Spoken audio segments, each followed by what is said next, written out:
এই যে নিরামিষ খাও বা আমিষ খাও, তুমি নিরামিষ খাবে কি আমিষ খাবে, কি প্রসাদ গ্রহণ করবে, এই বিষয়টা ওপরের দিক থেকে বিচার করলে হবে না। যারা সাধকগণ, যারা মুনি ঋষি, তারা কিন্তু বিশ্লেষণ করে দেখেছেন যে এই নিরামিষ আর আমিষ এটা কিন্তু মূলত দেহ আর মনের দিক থেকে পরিষ্কার থাকার একটা কৌশল। আপনি যদি নিরামিষ আহার করেন তাহলে সেখানে সাত্ত্বিক গুণ ক্রমশ বৃদ্ধি পায়, যদি নিরামিষ ভক্ষণ করেন। আর যদি আমিষ আহার করেন সেখানে আপনি ভগবানকে মানেন কি না মানেন ওটা নিয়ে এখানে বিষয় নয়। স্বামী বিবেকানন্দ তিনি কিন্তু আমিষ আহার ভক্ষণ করতেন। স্বামীজি যেদিন জগৎ ছেড়ে চলে যায়, স্বামীজিকে তো সবাই ভালোবাসতেন তা নয়, রামকৃষ্ণদেবকে সবাই ঠাকুর বলে মনে করেন তা নয়, চৈতন্য মহাপ্রভুকে সবাই ভগবান বলে মনে করেন তা নয়। কারণ এই মানব সমাজে এমন কিছু মানুষ থাকেন যারা ভগবানকেও মানেন না। তো সেই ক্ষেত্রে স্বামীজি কি রামকৃষ্ণদেব কি চৈতন্যদেব এ তো অনেক পরের বিষয়। তাহলে যেই জায়গাটা বলছি, স্বামী বিবেকানন্দ তিনি কিন্তু আমিষ গ্রহণ করতেন। স্বামীজি যখন জগৎ ছেড়ে চলে যায় তখন এমন কিছু পাষণ্ড মানুষ ছিলেন যারা স্বামীজির নিয়ে নিন্দে কথা রটিয়েছিলেন। এমনও শোনা গেছিল, যারা স্বামীজির নিয়ে পড়াশোনা করেন তারা জানেন, স্বামীজি চলে যাবার পরে যারা স্বামীজিকে পছন্দ করতেন না তারা বাইরে প্রচার করতেন যে সেই মাংস ভক্ষণকারী মানুষ সাধুটা মারা গিয়েছে। যিনি মাছ মাংস ছাড়া চলতেন না এই সাধু অর্থাৎ স্বামীজি মারা গিয়েছে। তাহলে একটা বিষয় হচ্ছে যে আপনি মাছ মাংস খাবেন তাই আপনি ভগবানের পদ অবলম্বন করলেন না, আর আপনি নিরামিষ খেলেন তাই আপনি একজন ভক্ত হলেন, এই প্রমাণ কোনো গ্রন্থে কিন্তু নেই। মানে আপনি আমিষ আর নিরামিষ এটা বাইরের একটা মানুষের কাছে প্রথা মাত্র, কিন্তু আপনি কতটা মনের যত্ন নিলেন, কতটা আপনি দেহের যত্ন নিলেন, এই যত্নের উপরে কিন্তু আপনার সাধনাটা তৈরি হবে।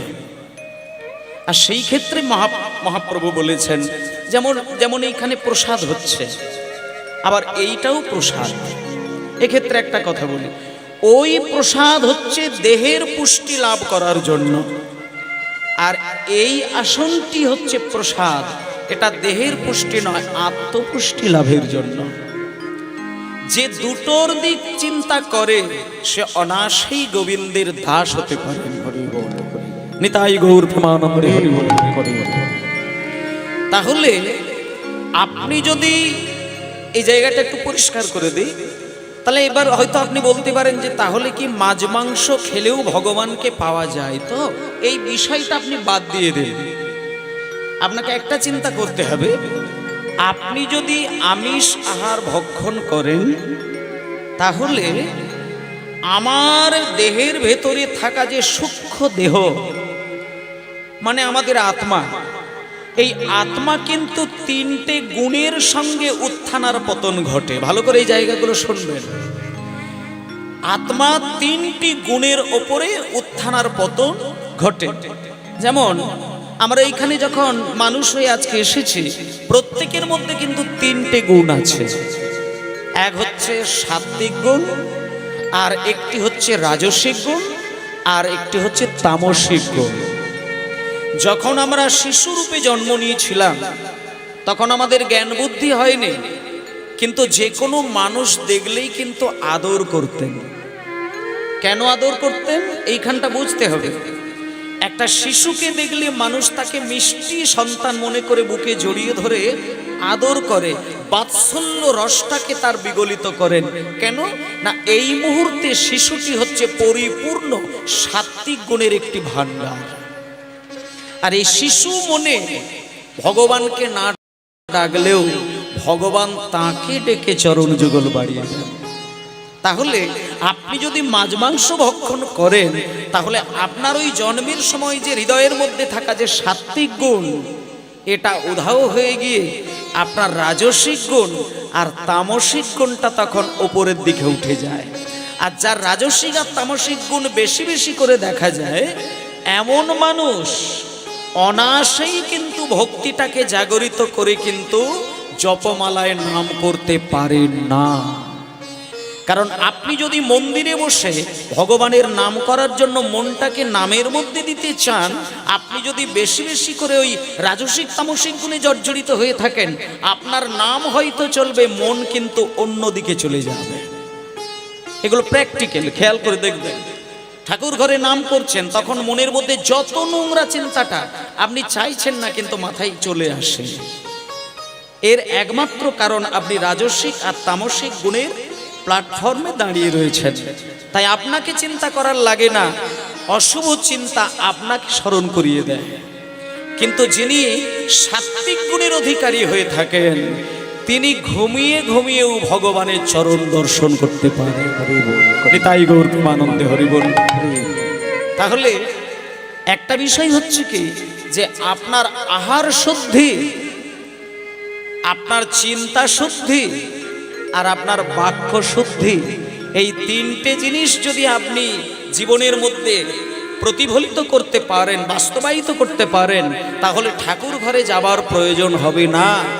আপনার সংসারের কর্মের মধ্যে ব্যস্ত থাকলেও আপনার অনায়াসেই হৃদয়ে ভগবানের নাম আসবে আর চোখে বিন্দু বিন্দু জল গড়াবে। তাই গৌর হরি বল, গৌর হরি বল, গৌর হরি বল। তাই ভগবান হচ্ছে সেই সম্পদ যাকে ডাকার জন্য বৃন্দাবনে যেতে হয় না। ঈশ্বর হলো সেই শক্তির ভাণ্ডার যাকে ডাকতে গেলে তার ধামে ছুটে যেতে হয় না। ঈশ্বর হলো সেই শক্তির প্রকাশ যাকে ডাকতে গেলে তার আলাদা করে জপমালায় নাম নিতেই হবে তা নয়। হৃদয় শুদ্ধ, চিন্তা শুদ্ধ, দেহ শুদ্ধ, খাদ্য শুদ্ধ, এটা যদি থাকে, আপনি ঘুমিয়ে ঘুমিয়েও ভগবানকে দেখতে পাবেন এ বিষয়ে কোনো সন্দেহ নেই। তাহলে এই যে আজকে হরিনাম হচ্ছে, কেন হচ্ছে? আচ্ছা, হরিনাম কি নিছক মানুষকে আনন্দ দেয়? জায়গাগুলো খুব সুন্দর করে সূক্ষ্মাতি সূক্ষ্ম বিচার করতে হবে। নাম মানুষকে আনন্দ দেয় না। আপনি যদি কোনো ফাংশনের স্টেজের কাছে গিয়ে বসেন বা কোনো নাচের মঞ্চের সামনে গিয়ে বসেন, ওইখানে কিন্তু আপনি অফুরন্ত আনন্দ পাবেন। কিন্তু কীর্তনের মঞ্চে গিয়ে যদি আপনি বসেন, সেখানে আপনি আনন্দ পাবেন না, সেখানে পরমানন্দ আপনি পেয়ে যাবেন। তাই গৌর হরি বল। একমাত্র নামের বাসর যেখানে পরমানন্দ পাওয়া যায়, আনন্দ নয়। যেমন অন্ন পরমান্ন, তেমন আনন্দ পরমানন্দ। আনন্দ মাঝে মাঝে মানুষকে দুঃখ দিলেও দিতে পারে, কিন্তু পরমানন্দ মানুষকে কোনো জন্মেও দুঃখ দেয় না। ভক্তমণ্ডলী মায়েরা, টিভি দেখে আপনি আনন্দ পান। কিছু কিছু মানুষ আছে যারা মদ্যপান করে নিজেকে আনন্দ বোধ করেন, এসি ঘরে থেকে সুখ বোধ করেন, চার চাকাই করে চড়ে আপনি সুখ ভোগ করেন, কিন্তু এগুলো আপনার আনন্দ। কিন্তু চিন্তা করবেন, ওই এসি ঘরে থাকা, সর্বদাই গাড়িতে করে ঘুরে বেড়ানো, মদ খেয়ে আনন্দ করা, এগুলো আপেক্ষিকভাবে আনন্দ দেয়, ভবিষ্যতে কিন্তু কষ্ট দেয়। তাহলে এটা আনন্দ, এটা পরমানন্দ নয়। আর পরমানন্দ কি না, পরমানন্দ আপনাকে তখনও আনন্দ দেবে আর ভবিষ্যতেও আনন্দ দেবে, কোনোদিন দুঃখ দেবে না। তাই নামের বাসরে বসে মানুষ যখন নাম শোনে, এই আনন্দ এখন শুধু নয়, জন্ম জন্ম ধরে আনন্দ দেবেন। তাই জপের মালায় নাম করা, হরি বাসরে বসে নাম করা, মন্দিরে বসে ভগবানকে ডাকা, এ আনন্দ কাউকে বোঝানোর নয়। তাই আজকে কেবলমাত্র পরমানন্দকে বুকের মধ্যে জড়িয়ে ধরে সবাই মিলে একটু নিতাই গৌর প্রেমানন্দে হরি বল, হরি বল, হরি বল। যে তৃষা জাগিলে তোমারে হারাবো সে তৃষায় আমার জাগায় না। যে ভালোবাসা তোমারে ভুলিব, যে ভালোবাসা তোমারে ভুলিব, সে ভালোবাসায় ভুলায় না। এই গানটা একটুখানি বলি মা, এই গানটার মানেগুলো যদি বুঝতে পারা যায় তাহলে এইটুকু আমি গ্যারেন্টি দিয়ে বলতে পারি যে কীর্তন শোনা তার সার্থক হয়ে যায়। মানে ঈশ্বরের কাছে আত্মনিবেদন করব কি ভাষায়। আমরা অনেক সময় মনে মনে চিন্তা করি যে হে ঠাকুর, আমার মাঝে মাঝে মনে হয় যে সকালবেলায় তোমার মন্দিরে গিয়ে তোমাকে জাগরণ করব, জাগিয়ে দেব, কিন্তু মন্ত্র জানি না। মাঝে মধ্যে মনে হয় দুপুরবেলা একটু ভোগ মানে প্রসাদ তৈরি করে নৈবেদ্য সাজিয়ে তোমার কাছে দুপুরের অন্ন ভোগটা আমি দেব, কিন্তু মন্ত্র জানি না, ভাষা জানি না, গান জানি না, ভাব জানি না। কেউ কেউ মনে করেন সন্ধ্যাবেলায় আমি ভগবানের দরজা বন্ধ করে আমি তাকে শয়নে পাঠ দিয়ে দেব, কিন্তু ভাষা জানি না। এই ক্ষেত্রে একটা কথা বলি, ভাষার প্রয়োজন হয় না ভগবানকে পেতে গেলে, মন্ত্রের প্রয়োজন হয় না ঈশ্বরকে ডাকতে গেলে। শুধু একটা জিনিস থাকতে হয়, ভাষা নয় কিচ্ছু না, সেটা হলো ভাবের দরকার হয়। ঈশ্বরকে ডাকতে গেলে শুধু ভাব, আর সেটাও যদি না থাকে তাহলে এই গানটাতে বলে দিচ্ছে একটা কথা। আস্তে মায়েরা, মনে করো তোমার ভাব নেই, তোমার ভাষা নেই, তোমার জ্ঞান নেই, তোমার বুদ্ধি নেই, তোমার চেতনা নেই, তোমার শিক্ষা নেই, তোমার দীক্ষা নেই, সুখ নেই, দুঃখ নেই, তাহলে তুমি সবই পাবে, ঈশ্বরকে পাবে না? বলছে পাবে, একটা জিনিস করবে, তুলসী তলায় সন্ধ্যাবেলায় সকালবেলায় দুটো কাজ করবে, এই কাজটা শুধু করে যাও। এই গানটার মধ্যে বলছে যে এই গানটা যদি সকালবেলায় সন্ধ্যাবেলায় তুমি তুলসী তলায় বসে করতে পারো, তোমাকে কিছু দিতে লাগবে না, তার দ্বারাই ভগবানের সেবা হয়ে যাবে। এই গানটার মানেগুলো একটু বোঝার চেষ্টা করবেন, আমি বুঝিয়ে দেবো, প্লাস সেই সঙ্গে বোঝার চেষ্টা করবেন। যে তৃষা জাগিলে, ভাষাগুলো দেখবেন, একটু মানেগুলো বুঝবেন। যে তৃষা জাগিলে তোমারে হারাবো সে তৃষায় আমার জাগায় না। পরের লাইনটা বলছে, যে ভালোবাসায় তোমারে ভুলিব, যে ভালোবাসায় তোমারে ভুলিব, সে ভালোবাসায় ভুলায় না। যে তৃষা জাগিলে, হরি হরি বল, হরি তোমারে হারাবো সে তৃষায় আমার জাগায় না। যে ভালোবাসায় তোমারে ভুলিব, যে ভালোবাসায় তোমারে ভুলিব, সে ভালোবাসায় ভোলায় না।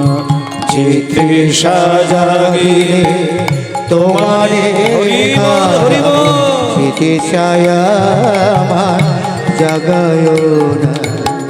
যে তৃষা জাগিলে তোমারে হারাবো সে তৃষায় আমার জাগায় না।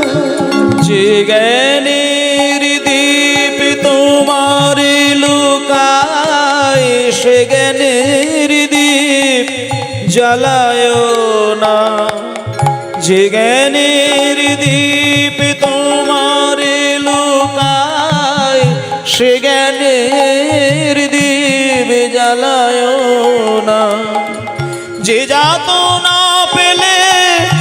তোমারে লোভিব সে যাত না মোর হরিও না। যে যাতনা পেলে তোমারে লোভিব সে যাতনা করিও না। যে যাত না পেলে তোমারে লোভিব সে যাত না মোর হরিও না। যে যাতনা পেলে তোমারে লোভিব সে যাতনা করিও না। ভক্তমণ্ডলী মায়েরা বলছে, যে তৃষা জাগিলে তোমারে হারাবো। কত মহামূল্যবান কথা দেখুন। এই কথাগুলো যদি মনের মধ্যে আমরা বারবার বাজাতে পারি না, তাহলে আলাদা করে ভগবানের মন্দিরে যাওয়ার প্রয়োজন হয় না। এগুলোকে বলে আত্মনিবেদনের গান। এই যে কীর্তন আসরে বসেছেন আপনারা, এর একমাত্র কারণ কোনটা? হরিমাসরে বসে হরিনাম শোনার একটাই মাত্র কারণ, সেটা হচ্ছে ভগবানের প্রতি আত্মনিবেদনের প্রকাশ। এটা মহাপ্রভু দিয়েছেন। চৈতন্য মহাপ্রভু চারিদিক থেকে বিচার বিশ্লেষণ করে দেখলেন যে সত্যযুগ পার হয়ে গেছে, ত্রেতা যুগ চলে গেছে, দাপর যুগ প্রায় 5000 বছর আগে শেষ হয়ে গেছে, এইটা কলিযুগ। আর কলিযুগের মানুষ ভগবানের চরণকে যতটা না কাছের মনে করেন, তার থেকে বেশি সংসারকে ভালোবাসে। এখন এই মায়াবদ্ধ প্রাণী ঈশ্বরকে ডাকার কথা বললে তারা হয়তো অনায়াসে ডাকতে পারবে না, তাহলে সেই ক্ষেত্রে কি করা যায়? তাই মহাপ্রভু সেটা চিন্তা করলেন যে কলির মানুষের ক্ষেত্রে কোনো কঠিন ধর্মের পথ যদি দেখানো যায়, তাতে কিন্তু মানুষ ধর্ম পালন করবেন না। তাই জন্য স্বামীজি এই জায়গাগুলো পরিষ্কার করে দিয়েছেন যে, ওরে তোরা যদি নিরামিষ খেতে কষ্ট বোধ করিস, তাহলে এখনই নিরামিষ খেতে হবে না, তোদের যে যা খেতে ইচ্ছে হয় খেয়ে যা, শুধু ঈশ্বরের চরণ ছেড়ে জীবনে কিছু করিস না। ঈশ্বরকে জড়িয়ে ধর, নামকে জড়িয়ে ধর, ধ্যান কর, জপ কর, তপ কর। যেদিন তোর হৃদয়ে আলো করে ভগবানের আলো আলোকিত হবে, সেদিন তোর জ্ঞানতা থেকে তুই ভগবানের জন্য নিজের আমিষ নিরামিষ সব নিজে বিচার করে নেবি। তাই আজকে তুমি কি করবে কি করবে না, সেটা ভগবানের কৃপাই ঘটবে। তুমি কোনটা খাবে কোনটা খাবে না, কোনটা ধরবে কোনটা ধরবে না, সব ঈশ্বরের কৃপা। তাই চলো আজকে এই গানের মধ্যে বলছে, যে তৃষা জাগিলে তোমারে হারাবো। ভগবানকে বলছে, হে ঠাকুর, যে পিপাসা, যে তৃষ্ণা, যে কামনা, যে বাসনা আমার হৃদয়ে জাগলে আমি তোমাকে হারাবো, তুমি দয়া করে আমার হৃদয় থেকে সেই কামনা বাসনাকে সরিয়ে দাও। তাই জন্য দেখুন কত সুন্দর বললেন, যে তৃষা জাগিলে তোমারে হারাবো, সে তৃষায় আমার জাগায় না। যে ভালোবাসায় তোমারে ভুলিব, যে ভালোবাসায় তোমারে ভুলিব, সে ভালোবাসায় ভুলায় না। যে তৃষা হরি হরি হরি বল। তোমারে হারাবো, সে তৃষায় আমার জাগায় না। যে তৃষা জাগিলে তোমারে হারাবো, সে তৃষায় আমার জাগায় না। যে ভালোবাসায় তোমারে ভুলিব, সে ভালোবাসায় ভুলিও না। আমরা বৃন্দাবনে যাই, নবদ্বীপ যাই, দ্বারকায় যাই, মথুরায় যাই, বিভিন্ন তীর্থে তীর্থে বেড়াতে যাই, কিন্তু সত্যি করে বলুন তো মা, বেশিরভাগ মানুষ দেখবেন মহান মহান তীর্থে গিয়ে ভগবানের কাছে হাত জোড় করে যখন ভগবানকে কিছু চাইবে বলে মনে করেন, সঙ্গে সঙ্গেই কিন্তু ভগবানকে সংসার কি করে ভালোভাবে চলবে এইটুকু শুধু ভগবানের কাছে চেয়ে নিয়ে আসেন। আমার স্বামী কেমন করে ভালো থাকবে, আমার সন্তান কেমন করে ভালো পড়াশোনা করবে, চাকরি বাকরি করবে, এই যে ছেলে ভালো থাকবে, মেয়ে ভালো থাকবে, স্বামী ভালো থাকবে, স্ত্রী ভালো থাকবে, মা বাবার কল্যাণ হবে, এই যে শুধু কেবল সংসারের প্রত্যেকটি মানুষ কি করে ভালো থাকবে এই চিন্তা করাটা ভালো চিন্তা। কিন্তু এমন তুমি মায়ার চিন্তা করো না, এমন মায়া জালে বদ্ধ হয়ে তুমি ভালোবাসায় নিজেকে ভুলিয়ে দিও না, যে ভালোবাসাই ভালোবাসতে গিয়ে যেন গোবিন্দের ভালোবাসাটা ভুলে না যাবে। তাই বলছে যে ভালোবাসাই তোমারে ভোলায় সে ভালোবাসাই তুমি ভুলিও না। তারপরে লাইনটাই বলল, এগুলো তো মূর্খ লোকে বিচার করে, যার জ্ঞান নেই, পড়াশোনা করে না, সে জানে না যে কোনটা ঠিক কোনটা বেঠিক। কিন্তু এমন অনেক পণ্ডিত আছে দেখবেন, যিনি গীতা পাঠ করেন, ভাগবত পাঠ করেন, কীর্তন গায়, কীর্তন শোনে, অনেক পড়াশোনা করেছে, কিন্তু শুধু পড়াশোনা করলেই তো আর তার হৃদয় ভক্তিতে আলোকিত হয় না। এই ক্ষেত্রে বললেন, যে জ্ঞানের দীপ তোমারে লুকায় সে জ্ঞানের দীপ জ্বালায় না। যে জ্ঞানের দীপ তোমারে লুকায় সে জ্ঞানের দীপ জ্বালায় না। যে যাত না পেলে তোমারে লোভিব সে যাত না মোর হরিও না। আমি যে যাত না পেলে তোমারে লোভিব সে যাত না হরিও না। আসল জায়গাটা পরিষ্কার হয়ে গেল। বলছে যে জ্ঞানের দীপ তোমারে লুকায়।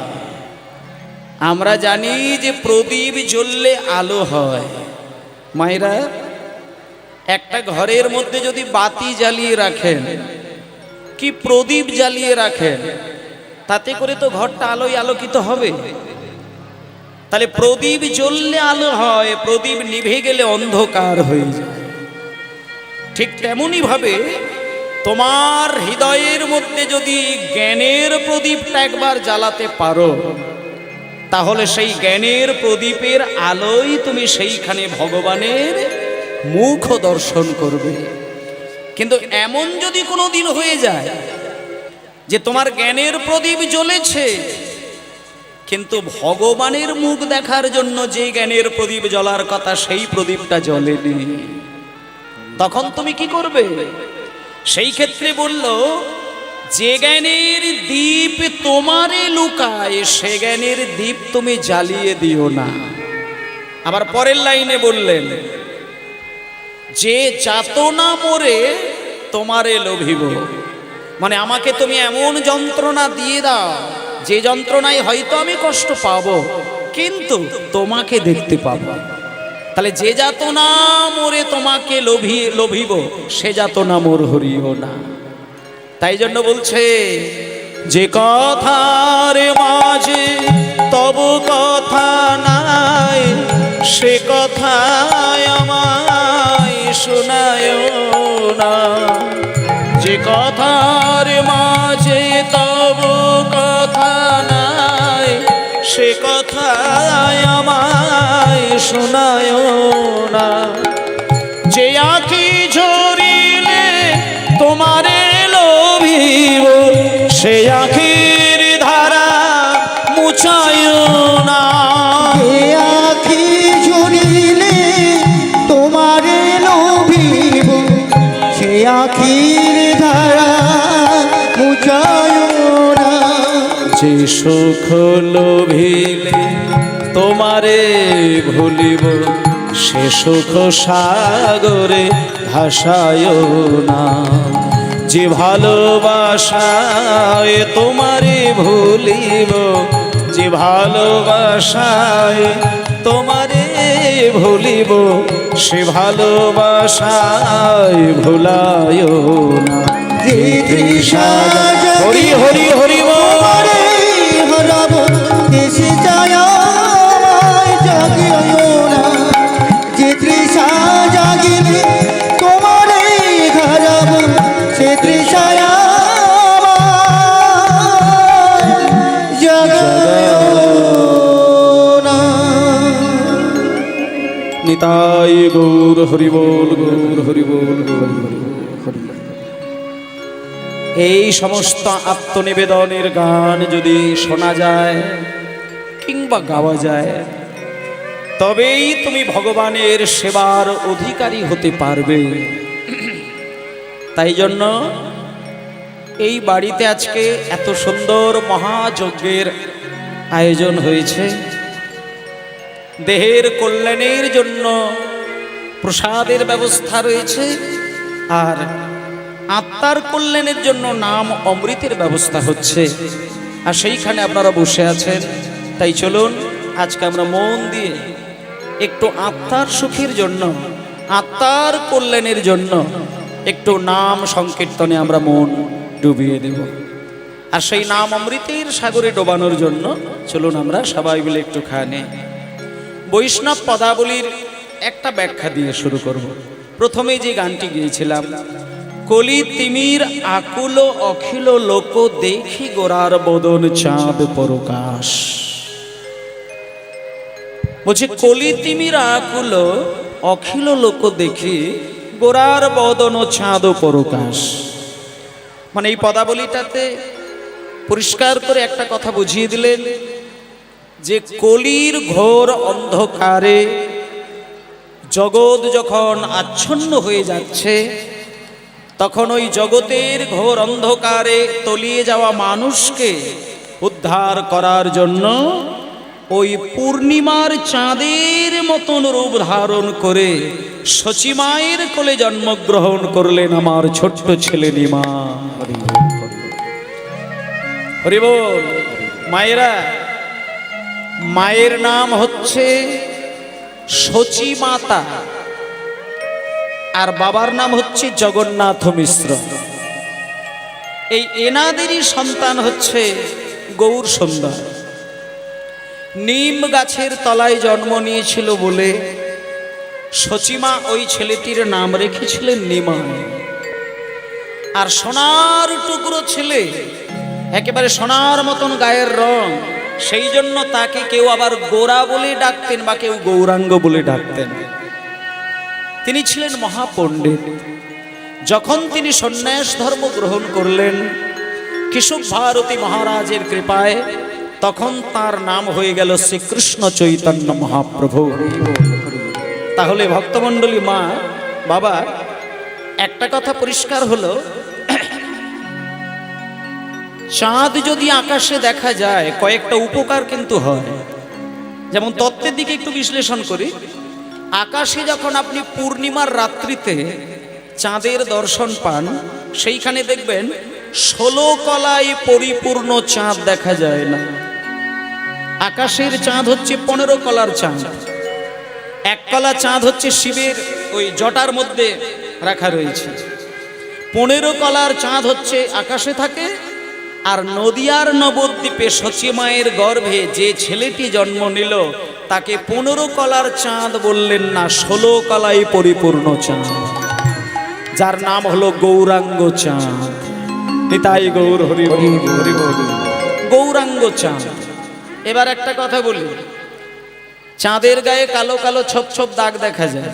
আপনারা যদি ওই পূর্ণিমার রাত্রিতে আপনি চাঁদের দিকে তাকিয়ে থাকেন, দেখবেন চাঁদে অসংখ্য কালো কালো ছোপ ছোপ দাগ রয়েছে। তাই কেউ কেউ বলে চাঁদের গায়ে কলঙ্ক রয়েছে।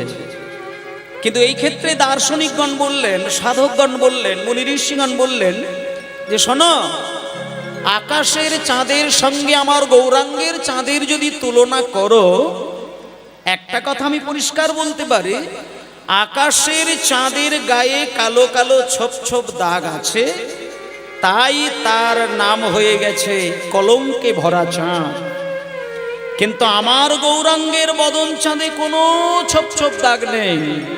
বরং একটা জিনিস বলা যায়, আকাশের চাঁদে ছোপ ছোপ দাগ লেগে চাঁদ হয়ে গেছে কলঙ্কিত, আর আমার গৌরাঙ্গ বদন চাঁদে তিলক আর চন্দনের ছাপ পড়ে আমার গৌর বদন চাঁদ হয়ে গেছে অলঙ্কৃত।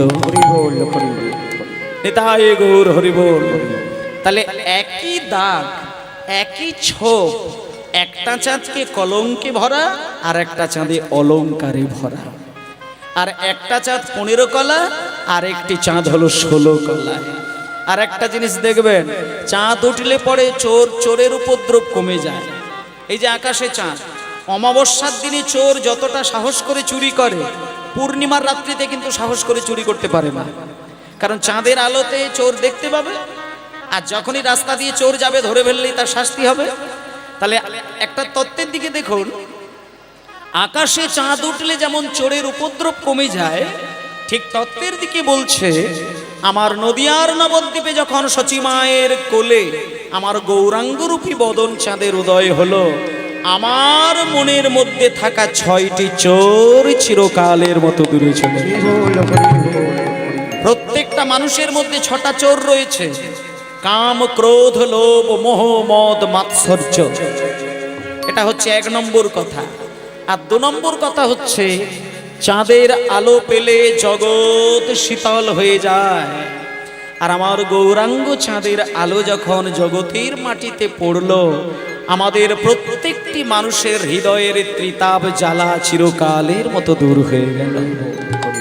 তাই সেই গৌরাঙ্গরূপী বদন চাঁদকে আমরা পেয়ে আজকে ধন্য হলাম। ভক্তমণ্ডলী মায়েরা, চলুন আমরা একটুখানি সেই গৌরাঙ্গরূপী চাঁদ আমাদের উদিত হয়েছিল সচিমায়ের কোলে নদিয়ার নবদ্বীপে, সেই বদন চাঁদকে পেয়েছি বলে আমরা এত সুন্দর হরিনামের অমৃত আস্বাদন করছে। নিতাই গৌর হরিবল, গৌর হরিবল, গৌর হরিবল। ভকত কল্পতরু অন্তরে অন্তরে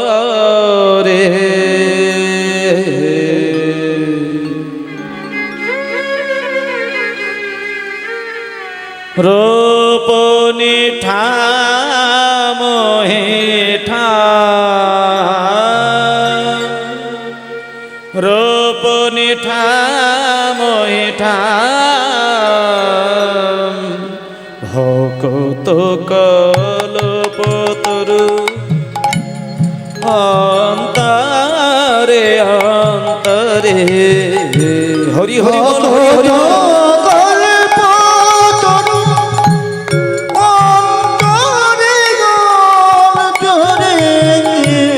ভকত কল্পতরু অন্তরে অন্তরে, ভগত কল্পতরু অন্তরে অন্তরে, রূপ নিঠাম হে ঠাম,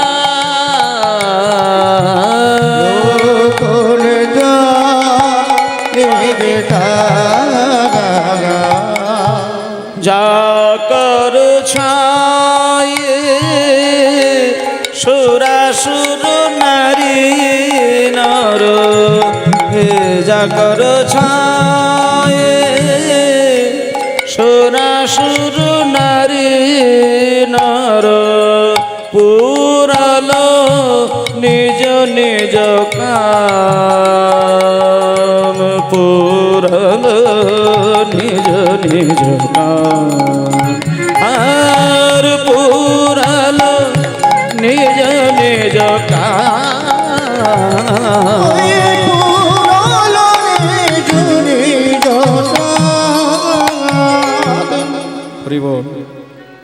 এটা হচ্ছে পদাবলী গান। পদাবলী গান মানুষকে হয়তো চট করেই মনে লাগায় না, কিন্তু এগুলোই কীর্তনের আদি রস।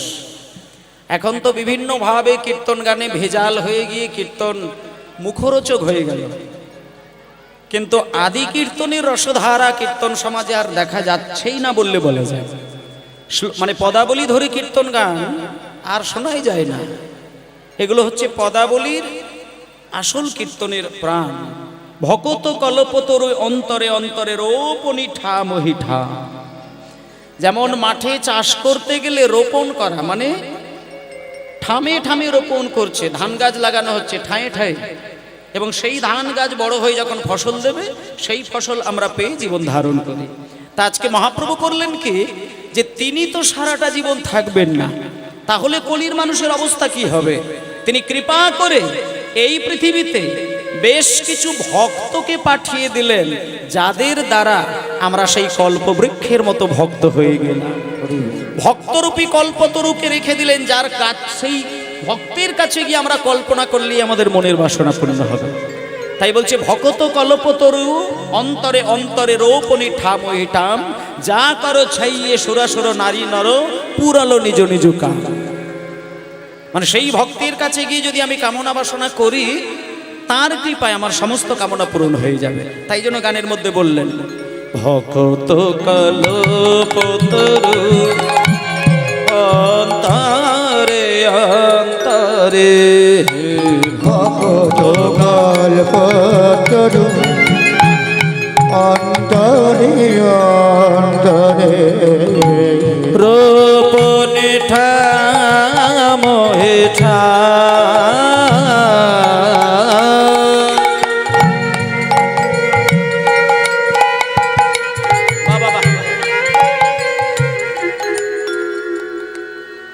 মাগো, শুধু ভক্ত তরুর কাছে ভক্তি চাইলেই তো হবে না, ভক্তি আমার অন্তরে আছে কি নেই সেটা মহাপ্রভু কৃপা করে ভাবরূপী হাতি দিয়ে দিয়েছেন। এই যে আজকে আমরা বসে আছি, যারা যারা হরিবাসরে বসে আছেন প্রত্যেকের কিন্তু কিছু থাকুক বা নাই থাকুক, মহাপ্রভু যে জিনিসটা দিয়েছিলেন সেটা হচ্ছে ভাবরূপী হাতি। আর হাতি এমন একটা জিনিস যে মরলেও লাখ টাকা, মাজলেও লাখ টাকা। আর এখন তো লাখের কল্প হবে না, কয়েক লাখের বিষয়। মানে ভাবরূপী হাতির পিঠের ওপরে চড়ে ভক্ত যদি হেলতে দুলতে যায়, সেখানে একমাত্র পৌঁছে যাবে সেই মধুময় শ্রীধাম বৃন্দাবনে। তাই জন্য বলছে ভাব গজেন্দ্রে চড়া ওলো জগ জন, ভাব গজেন্দ্রে চড়া ওলো জগ জন। হরি হরি হরি চরা মেল জগ জন,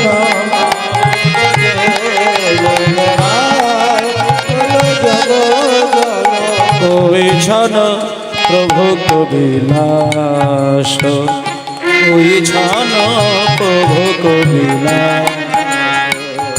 সংসার কাল কুট বিষদগ ধল, সংসার কাল সংসার কাল কুট বিষদগ ধল, কাল উপবেশ জল, একলি গোবিন্দ দাস, কলি গোবিন্দ দাস। হরি হরি বল, হরি হরি বল।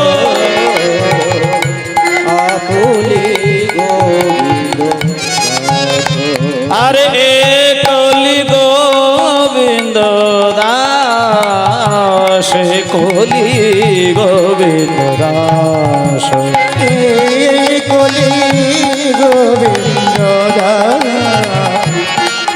কলি গোবিন্দ দাস।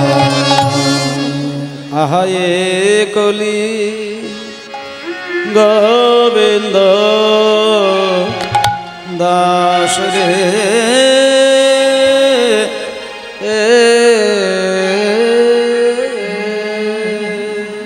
নিতাই গৌর হরি বল, গৌর হরি বল, গৌর হরি বল। জয় নিতাই। আজকে গৌরচন্দ্রিকার মধ্য দিয়ে ছোট্ট করে আমরা ঈশ্বর লাভ করতে গেলে কি পথ অবলম্বন করব সেটা আমরা জানতে পারলাম। এবার চলুন আমরা ভগবানকে পেতে গেলে কোন পথে অতি সহজে পাওয়া যায় একটা ঘটনার মধ্য দিয়ে আমরা সেই জায়গায় পৌঁছে যাব। জগন্নাথ স্বামী নয়ন পথগামী ভব তুমি জগন্নাথ স্বামী নয়ন পথগামী ভব তুমি জগন্নাথ স্বামী নয়ন পথগামী ভব তুমি জগন্নাথ স্বামী নয়ন পথগামী ভব তুমি জগন্নাথ স্বামী নয়ন পথগামী ভব তুমি হরি বল হরি বল হরি বল হরি বল হরি বল হরি জয় নিতাই। ভক্তমণ্ডলী মায়েরা, আজকে এমন একজন ভক্তের কথা সাধন করব। তিনি জন্মগ্রহণ করেছিলেন এই বাংলার মাটিতে, বাংলার একেবারে ঘরের সন্তান হয়ে, এবং তিনি জন্ম নিয়েছিলেন কলিযুগে দুবার জন্ম নিয়েছিলেন। দুইবার তিনি কলিযুগে জন্মগ্রহণ করেছিলেন। এমন একটি ভক্তই বাংলায় জন্ম নিয়েছিলেন যিনি দুই শক্তির মিলিত প্রকাশ, শঙ্খচক্র গদা পদ্মধারী নারায়ণ আর 12 জন বৈষ্ণবের মধ্যে শ্রেষ্ঠ বৈষ্ণব তিনি দেবাদিদেব মহাদেব। ওমা, নারায়ণ আর মহাদেব এই হরি আর হর, মানে লোকে বলে হরিহর হরিহর হরিহর, কে হরি কে হর?